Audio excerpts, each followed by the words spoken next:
You're listening to Power Plug Radio, home of your throwback jams. Hello, happy Tuesday, and welcome to the Political Hour. I'm Mhariel Summers. I am your host here, and we spend this hour talking about our politics, our national politics, our state politics, and our local politics. Well, there's never a shortage, I'll tell you that. So I got a few things I want to talk about today, and touch a little bit on some Black history before we get out of here. But it is Women's History Month, and if you put the two in like a Venn diagram, there are some awesome Black women from history. I guess I gotta name them now. Madam C.J. Walker, Fannie Lou Hamer, Sada Shakur. People, consider her controversial, but I love her story. Angela Davis, who's still around, a professor. We have our Sojourner Truths. We have our Ida B. Wells. We know our Rosa Parks, and there are a few other big names that stick out, like Harriet Tubman. But women have always played an integral part of our society and our development, and Black women in particular, as it relates to our plight in America. And we're constantly on a trajectory of growing, us as a people, and we have to remember that. We are citizens of a nation that never considered or wanted us to be citizens, and we're climbing away from that constantly. And we're doing a great job, but it's the great work of the men, but the women during Women's History Month that we want to uplift. So shout out to all of those trailblazers. May I be one, and may you as well. Boy, oh boy. We have some things going on in the state of Florida.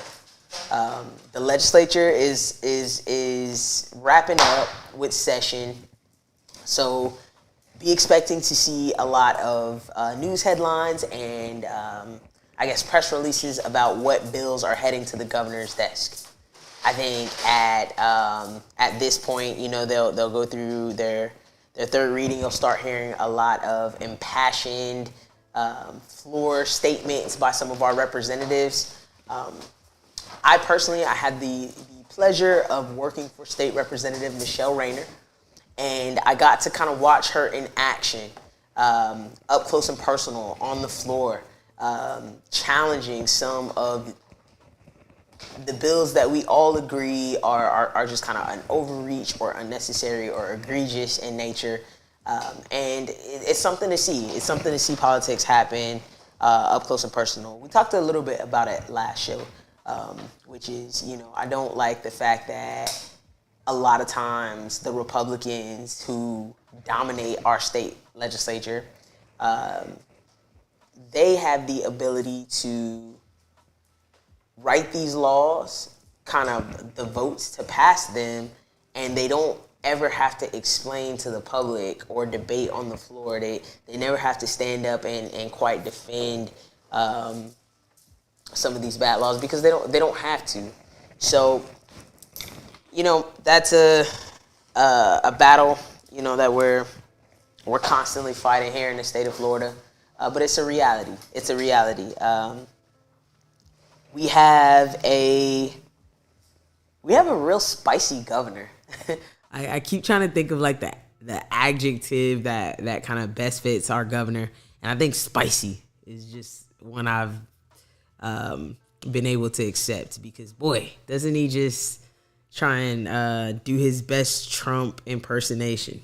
And it's you gotta laugh sometimes in this state to keep from crying, but we just seen it. We seen it. A lot of people are saying, the CDC said masks aren't required, and all the governor did was say the same thing. But it's the nature in which he went about it. I think as an elected official, especially one who holds the highest, position in this state, which is our governor, there's a certain level of decorum that the people come to expect from a leader.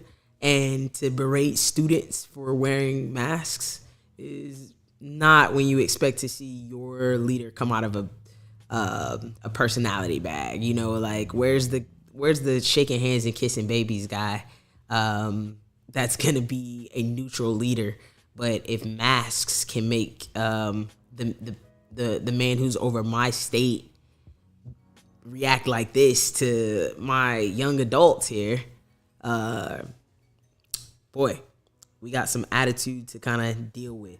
And so, there's a tangent attached to that I could deep dive on, but long story short, the attitude of what I've seen on the conservative side of politics, and this is post-Trump. I'm sure there's a book out there on the subject matter. Prior to Trump administration, you had Republicans who were very George Bush-esque. Their policy wasn't any more liberal or anything like that, but the way that they revered the political offices, the way that they respected the political offices was just a given. And so you didn't have, this meanness, right? This rudeness that kind of exuded into politics. You had it happening behind closed doors, right? But it never reached the public in a way where that was acceptable from a president until you had a Donald Trump, at least in our lifetime, right? At least in our lifetime. You've always had these, kind of soft-spoken, nice, go along to get along guys. And now I think we're living in a time where it's acceptable for your leader to kind of just be a little brash, to be a little rude, to tell somebody to shut up, just to speak their mind and say it like it is. I think we were called ghetto for doing those kind of things, but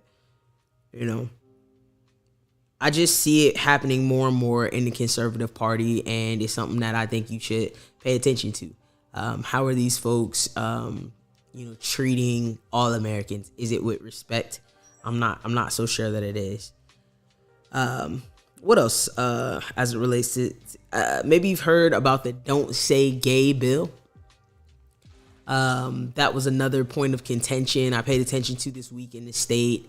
Now, very much like the trans athlete bill, right? Because there's a lot of controversy on this last session. These bills are bills that have a solution to a problem that does not exist. They are what some would call red meat for their base of voters, because nobody wants the hypersexualization of children's education. If you ask any random group of people, I can guarantee you, if they're parents, the majority of them are going to say, let's not do that. And I agree 100%, let's not do that. But that's not what's happening, and that's not what this bill is looking to do. It is looking to give parents more of a notice, more rights.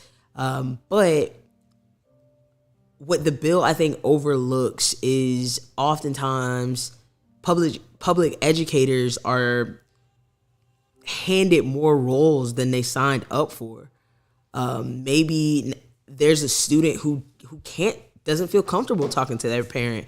Maybe there's a student who doesn't have that type of family structure at home, and they look to these guidance counselors, they look to these teachers, they look to these public leaders as a shoulder to cry on, sometimes an outlet to vent.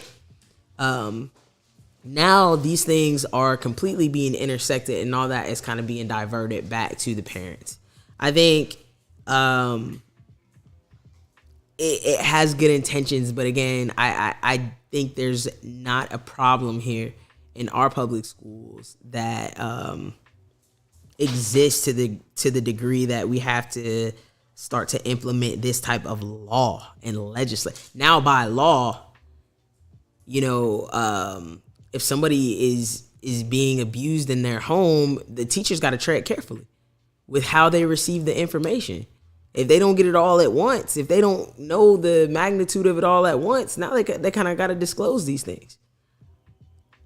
I just think it makes their jobs a lot harder. You all had your kids home for the coronavirus year, and according to my friends, it's not as easy as the teachers make it look. And so I just think we have to support our public education system, not make it harder for teachers to kind of relate to students. But again, it goes back to my beliefs about where we are with the conservative party. One of the things the governor mentioned this past week that I want to bring up is when he berated a reporter for asking him about the Don't Say Gay bill. He's like, oh, does it say it in the text? Where does it say it in the text? Like, you guys are creating narratives, and that's why people don't like you. Like, again, back to the bad attitudes.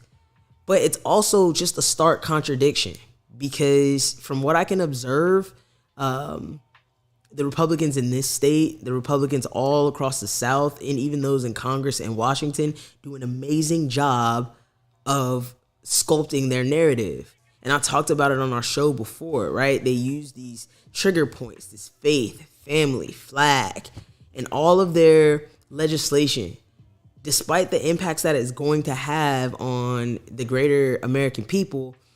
They all sound so digestible because they sit on one of those perches: faith, family, flag, right? And when you have a bill like this, the Don't Say Gay bill and all of the parental rights language, it fits in that family category. We want safe families, and so I just thought it was interesting that the governor chose that rebuke of a question to say that there's some type of attempt to control the narrative. I think, not enough people are paying attention to what's going on politically day in and day out. And so when you hang bills down like the example, like we were just talking about the trans athlete bill, right? If you're just somebody who's passing by politics on your day-to-day life and you just get a little blurb, you're like, oh yeah, of course this sounds right. Of course I'm against this. But when you look at the text of the bill, these are not problems that exist. You have state legislatures on the Democratic side raising all of these questions on the floor. So if you are on your TV and you go by C-SPAN and you see some people saying, tune in for a second and listen to what these folks are saying, because they're raising the pertinent questions about the need for this legislation, and it's never answered. We're always met with silence and just moving forward. And we're passing some scary laws here in the state of Florida. The quote unquote Don't Say Gay bill will likely pass. And, all we can do is hope that it will fail at the federal level. Talked about that a couple shows back. That's our last line of defense. If a state passes a law that violates the U.S. Constitution, that law, it cannot stand. And so we've won a few battles like that. House Bill 1, the anti-protest bill, it passed. The governor signed it into law, and a federal judge struck it down and said that it was too broad in its language. And so we'll see what we're able to do about that. This war is taking its toll, y'all. This is our second week in, and our gas is higher than it's ever been before. I know everyone's posting about it, and I know everyone's talking about it, so I don't want to beat the dead horse. But my gas light came on today, and I was like, oh no. Like, I have to go out here and, spend close to $5 a gallon.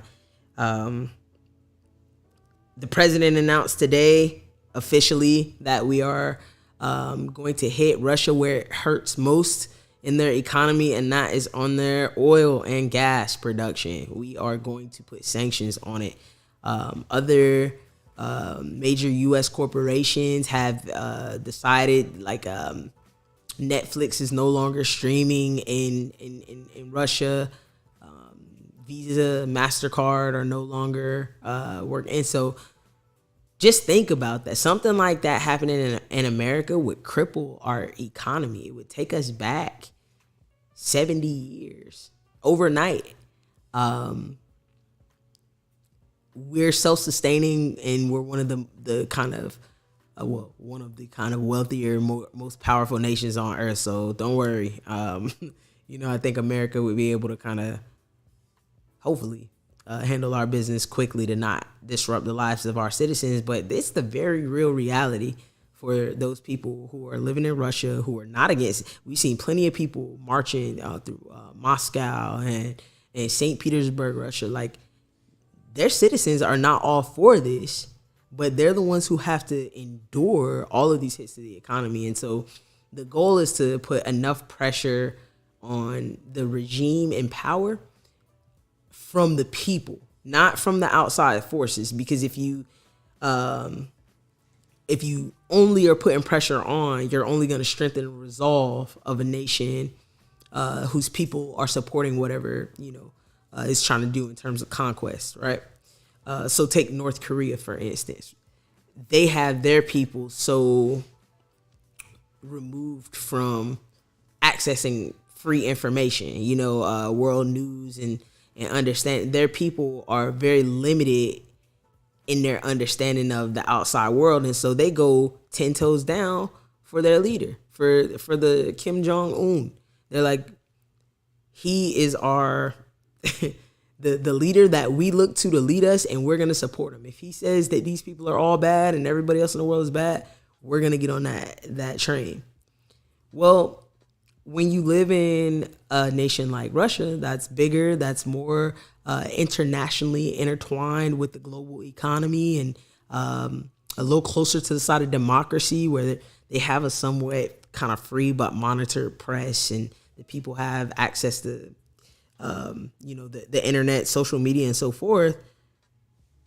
Well, now the people at some point are going to start to put pressure on the regime to end this war. That's what the goal is, at least when it comes to these sanctions. Who's at fault? Is it the president? I've seen so many Trump Save America 2024 postings. And make no mistake about it, me and my younger brother were talking about this earlier. Trump can run again. He was twice impeached, not one of those impeachments passed the Senate. So technically the charges were only brought up twice, but he was not fully impeached. He only served one term. 22nd Amendment of the U.S. Constitution describes how long a president can serve. They can serve 2 terms. Unless, there's some specifics there, but this is about Trump. And if he can come back in 2024, he absolutely can. But if Trump were in the same position that Biden is in right now, the difference I think that we'd be seeing is, first of all, the U.S. wouldn't be involved in the NATO action to supply aid to the Ukrainian people. Second of all, I think Trump would keep us in a position of neutrality and not getting involved to help the people of the Ukraine. I've seen so many signs in our country this past week of people showing signs of solidarity with the Ukrainian people. The blue and the gold, they got the Golden State Warrior colors, and they've just been on our Skyway Bridge, and people have been putting the flags on the back of their car and changing their Facebook posts or profile pictures to "I support the Ukraine." So it seems that the American citizens, I'd be interested to see a poll on it, but it would seem that we largely agree with helping the Ukrainians who are being infiltrated by the Russians. If Trump was the president, would Vladimir Putin have still done this? Probably. The difference is we just wouldn't be involved. Would that do anything different for how COVID has messed up the supply chain and the price of goods and services are rising, and the effects that Russian oil have on our gas price? Like, would all of those things be different? I can't say they would. Not all of them. So I say that to say that the politics that we're experiencing on a national scale go much deeper than the president of the United States. We have a whole arm called Congress that is filled with varying perspectives, varying interests, and we only have the Senate by the hair on our chinny chins. We don't have a commanding hold on the Senate to be able to push things through. And so the Democrats need a win. That's the last thing I have on our national news, is that our Democrats need a win. We have a Democratic president, and there are going to be things that we can appreciate him for, like Ketanji Brown Jackson, our nominated judge who should become our next Supreme Court justice. The American Rescue Plan. People want to tie that directly to inflation, but the American Rescue Plan offered a lot of people hope and survival when their state were ready to let them starve, to let them go homeless. We have a responsible government right now, but I fear that our current leaders' inability to get something substantial for the American people. Remember, we want the George Floyd Justice and Policing Act passed. We want the John Lewis Voting Rights Act passed. We want marijuana legalized. We want some type of relief on our student loans. We'd like an infrastructure bill as well, so that traffic isn't terrible in every American city, major metropolitan area. These were the big asks that we had for voting for a Democratic president. When President Trump was in office, he said, I'm going to build a wall. I'm going to stop people from coming into this country.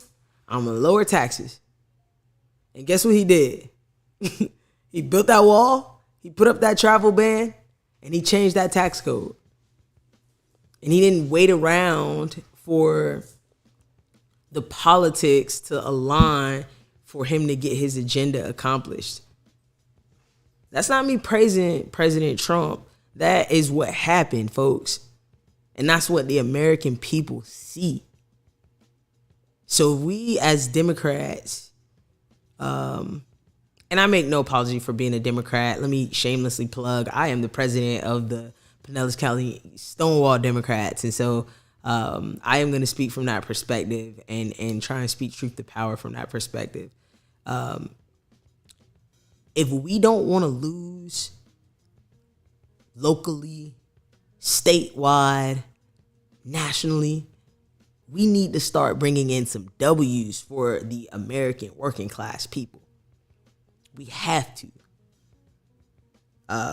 We have to, because we're up against a mighty machine. So, okay.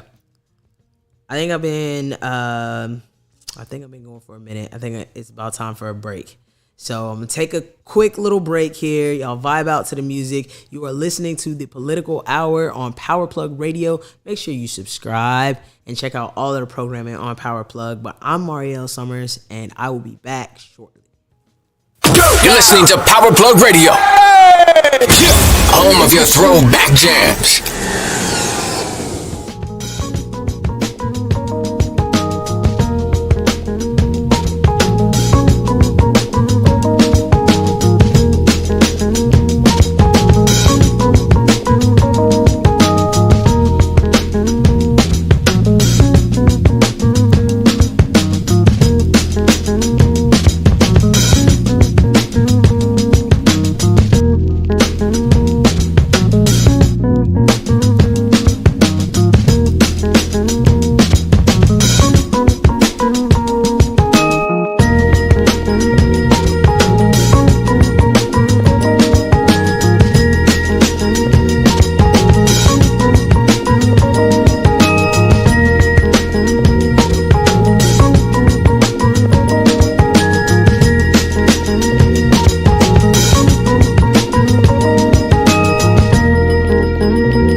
listening to Power Plug Radio, home of your throwback jams. All right, welcome back. You are tuned in to the Political Hour. I'm Mhariel Summers. You know why we're here: state, national, local politics, and a little icing on the cake with some Black history. So we've talked a little bit about the state of the state with our governor and the kind of attitudes that are leading us, and some of the bills. We've talked about the national politics and some of the implications of the current war and what difference that would make with the different president and the need for Democrats to get some wins. Now, I just want to touch a little bit on some of the things that we have going on locally. This is a great place to live. I think probably one of the best places in the world when you consider the fact that we're Americans who live in this type of climate year round. As a beautiful day today. But here, like other large metropolitan areas, we are experiencing what we've declared a housing crisis. You have prices that are increasing 30 and 40% from the previous year. So what's being done on a local level? I just wanted to uplift our new council member, Richie Floyd. I'm a big supporter of Richie and think that he is exactly what our city council needs at this moment in time. So he's been raising the question about how we can get around some of the, I guess, state sanctions on rent control. Rent control would be a welcome solution at this point for many, but unfortunately, no municipality in the state of Florida is able to implement those types of measures because the state has passed laws that will, in essence, rob certain state funding from us if we are, or any municipality chooses to enact such rent controls. I guess rent control is kind of seen as like anti-capitalist. It's kind of seen as hindering a strong economy. Capitalists are always looking for that market equilibrium to where supply and demand marry to give us the perfect price.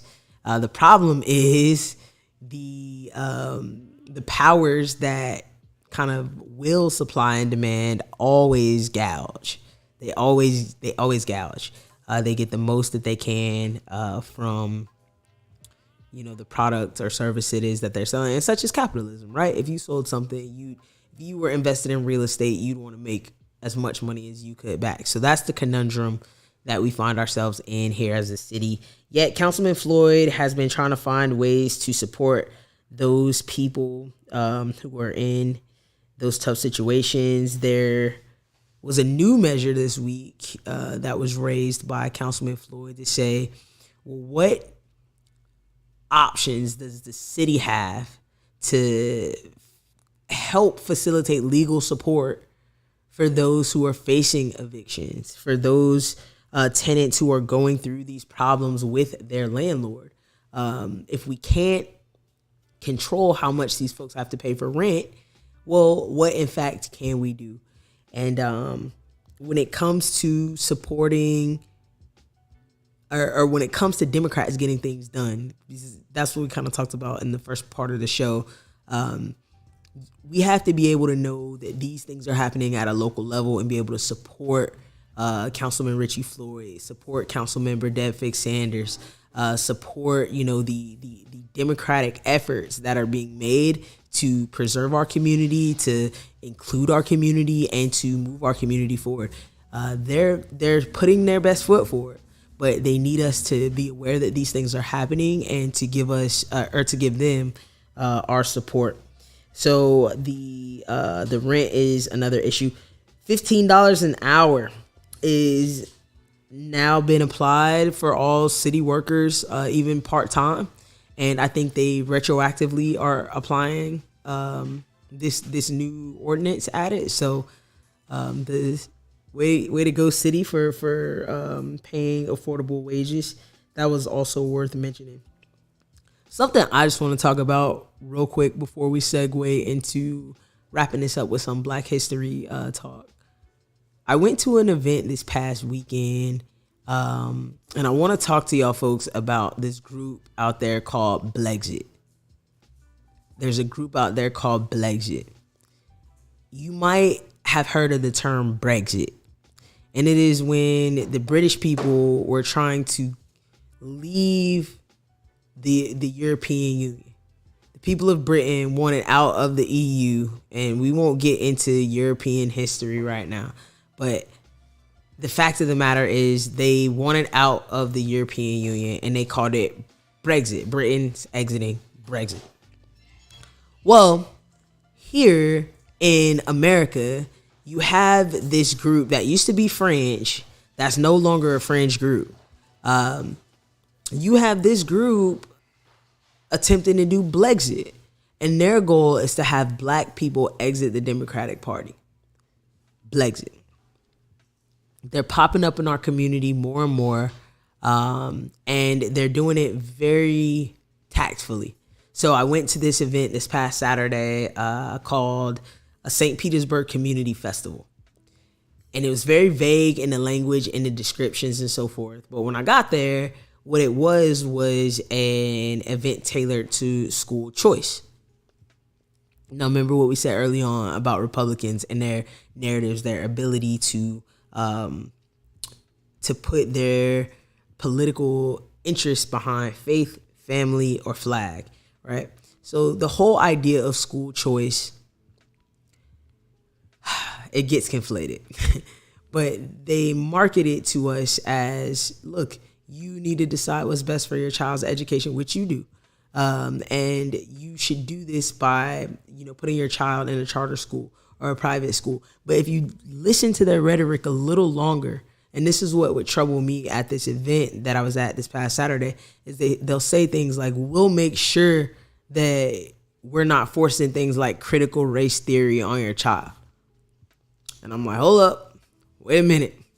Because I understand something like quote unquote critical race theory, first and foremost, to be a collegiate course. It's actually one that is related to law school. So no K through 12 student is going to be subjected to that. But I look at that as dog whistles to, we don't even celebrate Black History Month. We celebrate President's Day in February, and that's about it. And if you think that these charter schools around here are not doing that, I'm here to tell you. I worked at the Carter G African American Museum for a few years, and I can't tell you how many parents, Black parents, brought their children there during Black History Month to try and give them somewhat of an experience or an education or perspective, because their private school, their Keswick, they're, I don't want to call them out, but they're St. Pete Catholic, whatever private school or charter school they have their kid in, is staying as far away from racial topics as possible. So when I'm at this event that happened in Campbell's Park there, and I'm listening to the rhetoric about the lady talking about our schools are failure. Remember the St. Pete Times article, The Failure Factories? If you don't, please go look it up. It is a great series. I think came out in 2016, if I'm not mistaken. The Tampa Bay Times did a series on our local schools, and it was called Failure Factories, because it showed how the schools here locally were underperforming. Well, a lot of money, a lot of resources, a lot of time and energy has gone into turning that around. And, the schools themselves are, on a growing trajectory. They're on a positive trajectory. I say all this in a very impassioned way. Like I said earlier, how public school teachers need our support. Our public schools aren't going anywhere. Every parent won't be able to afford to send their child to a private school. They won't have the luxury of sending their child to a charter school. And what we'll still have, whether we choose to deal with the problem or not, are schools in these communities that are majorly Black. And these students need an advocate.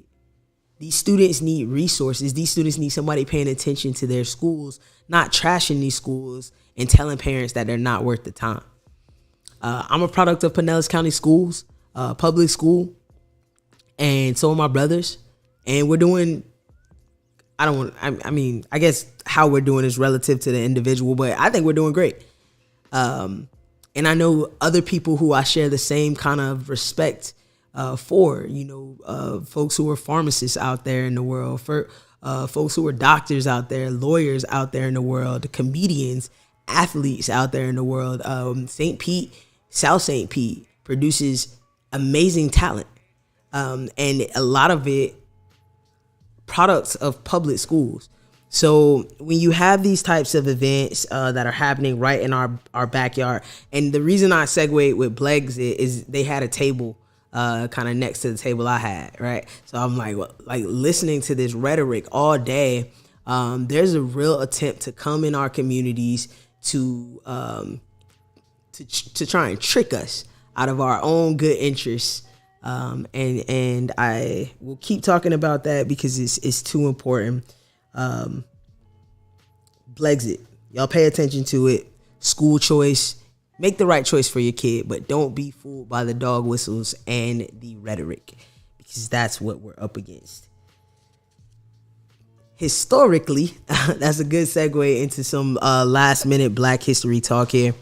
Historically, we've always been up against this mountain of white supremacy, this mountain of kind of disrupting Black progression, denouncing Black progression, penalizing Black progression, lynching. I mean, people have faced in our history some of the worst outcomes just for trying to be successful individuals, just for trying to move our people forward. And I don't think we can forget that. So if we're going to keep with the linear aspect, we were talking a little bit about, leading up to the Civil War and the role that some of the soldiers played there, some of the great minds.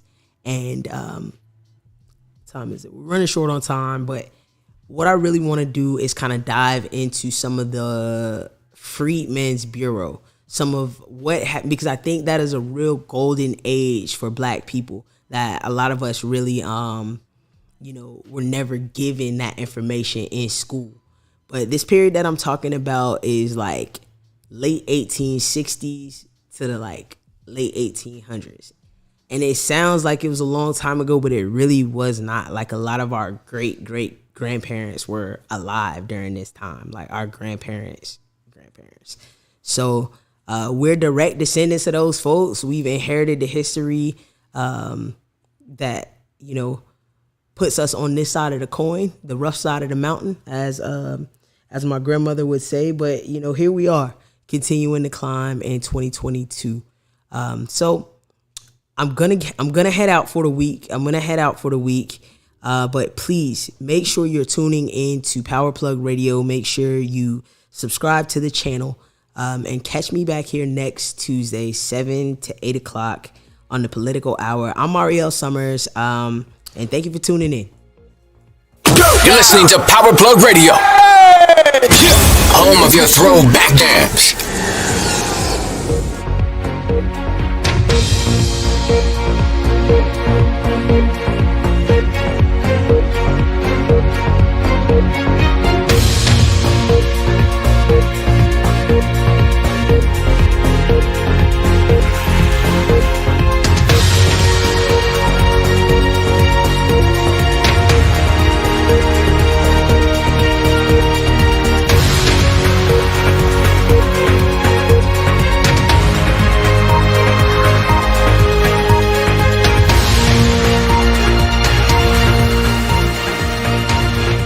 You're listening to Power Plug